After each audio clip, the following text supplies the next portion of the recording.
उरण विधानसभा मतदारसंघाचे आमदार महेश पालदी यांच्या सातत्यपूर्ण पाठपुराव्यातून आणि पुढाकाराने तालुक्यात नागरी सुविधांचे जाळे विस्तारत असून नागरिकांना अद्ययावत सेवा उपलब्ध करून देण्यावर विशेष भर दिला जात आहे। याच विकास कामांचा एक भाग म्हणून रायगड जिल्हा परिषद आणि अलिबाग जिल्हा नियोजन समितीच्या माध्यमातून पनवेल तालुक्यातील कल्हे येथे नूतन प्राथमिक आरोग्य उपकेंद्र साकारण्यात आले आहे। या उपकेंद्राच्या प्रशस्त मुख्य इमारतीचा लोकार्पण सोहळा गुरुवारी 26 मार्च रोजी मोठ्या उत्साहात आणि मान्यवरांच्या उपस्थितीत संपन्न झाला।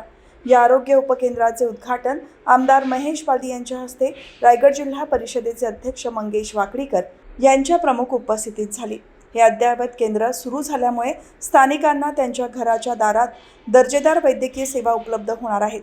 या सोहळ्याला माजी जिल्हा परिषद सदस्य ज्ञानेश्वर घरत, पनवेल पंचायत समितीच्या सभापती रंजना वासकर, पंचायत समिती सदस्य मयूर शेलार, तालुका आरोग्य अधिकारी डॉक्टर अपर्णा पवार, जिल्हा माता बाल संगोपन अधिकारी डॉक्टर दामोदर मोरे, वैद्यकीय अधिकारी डॉक्टर उन्नती चव्हाण, अक्षता पाटील यांच्यासह विविध विभागांचे शासकीय अधिकारी, पदाधिकारी आणि ग्रामस्थ मोठ्या संख्येने उपस्थित होते। लोकप्रतिनिधी आणि प्रशासनाच्या समन्वयातून उभे राहिलेले हे आरोग्य उपकेंद्र म्हणजे कल्हे पंचक्रोशीतील विकास कामांचा एक महत्त्वाचा टप्पा असून या सुविधेमुळे स्थानिक नागरिकांनी समाधान व्यक्त केले आहे।